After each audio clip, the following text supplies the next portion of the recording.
This week, someone I have admired so much throughout this is Sir Graham Brady.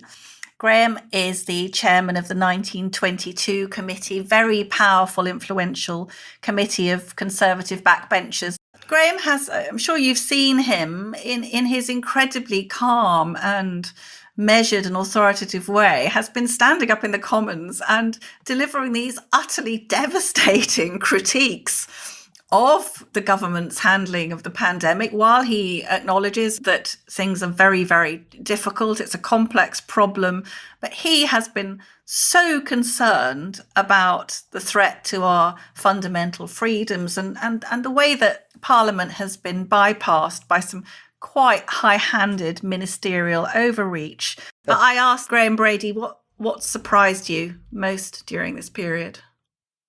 I think the thing that surprised me most was how readily, for the first few months, about 6 months after the initial lockdown started, how readily people fell into the habit of just letting government effectively govern by decree. All of these measures that were put in place using emergency powers, technically they could be voted on after the event.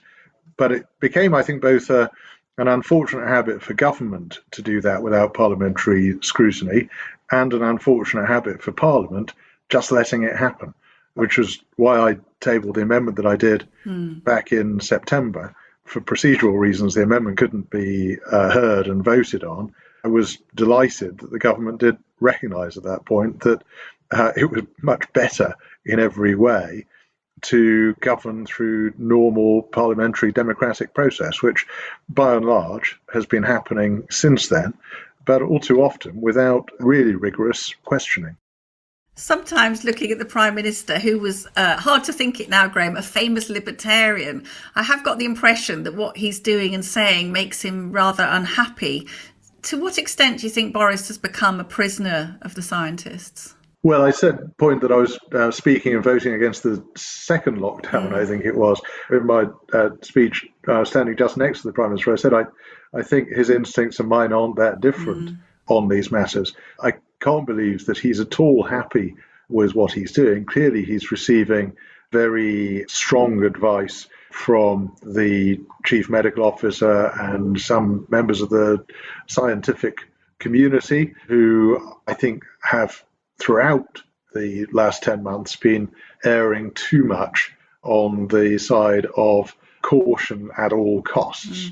And I think in many ways the debate that has been going on has been between those of us who take the problem seriously and recognise that COVID is a serious illness for a certain percentage of the population, especially those who are older or for other reasons more vulnerable, but also think there is a need to have some balance and recognise that lockdown carries its own costs, not just in terms of livelihoods destroyed and people who might lose their homes through unemployment, but also the health consequences and the mental health consequences, the danger that we're removing hope and aspiration for young people at the moment, and those of us on one hand, and the others who say, for heaven's sake, you can't take a risk if you don't concentrate every effort on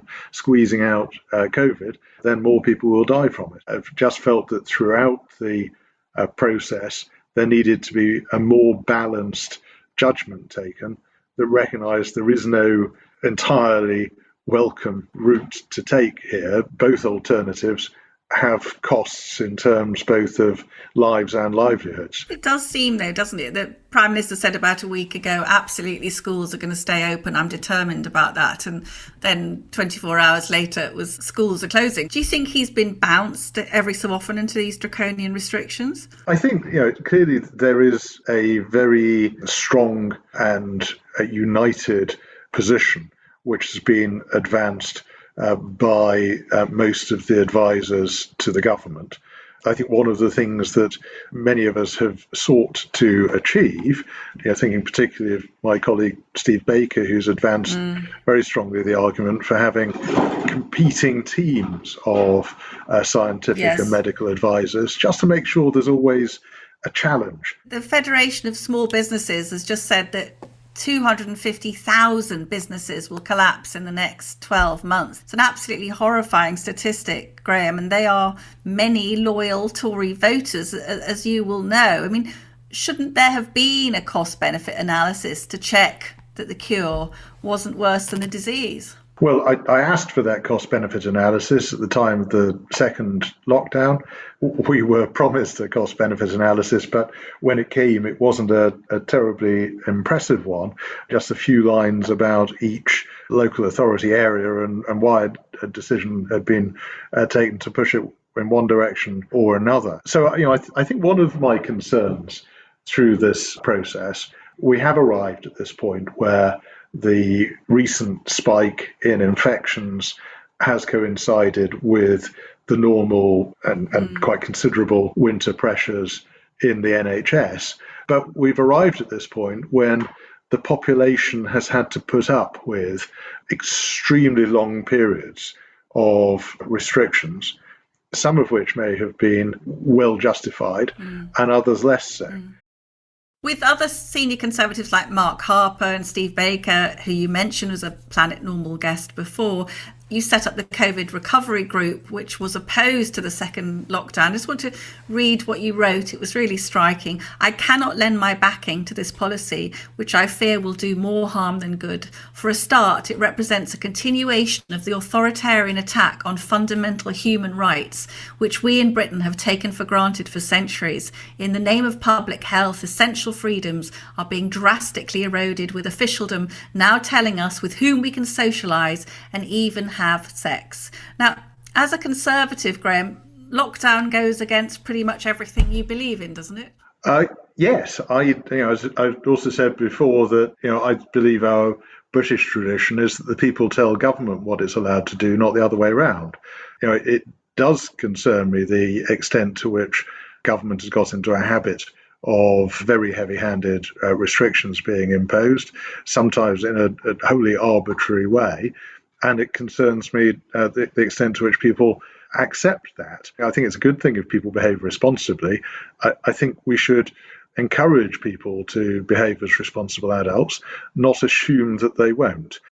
Is lockdown appropriate? I continue to worry that lockdown is too blunt an instrument, that it causes as much harm as it solves.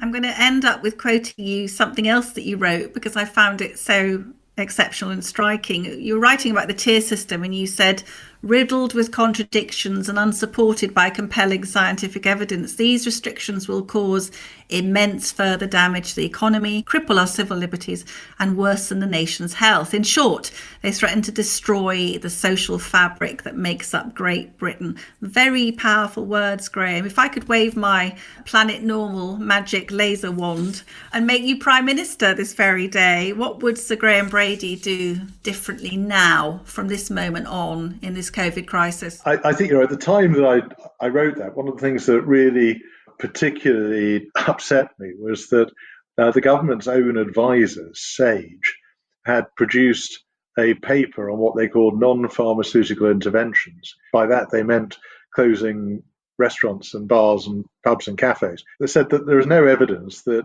any of these would have a significant effect. So essentially, the decision to close them down in, I think at that point, tier 3 for my constituents, was based on the idea that we don't really have any strong evidence for this, but if we just throw the kitchen sink at this, it might have some positive effect. I don't think it's really acceptable to set such little store by people's lives and by the things that they have worked to build up. The businesses, pubs, restaurants, whatever they may be, that people might have spent 20, 30 years building to successful businesses. It really just isn't acceptable to close them down on the off chance that it might bring some benefit. without any strong evidence. I just think it was really emblematic of the incorrect balance in the approach to this, where people's freedoms and people's livelihoods were given very little weight in the decision-making process, and they certainly should be given more.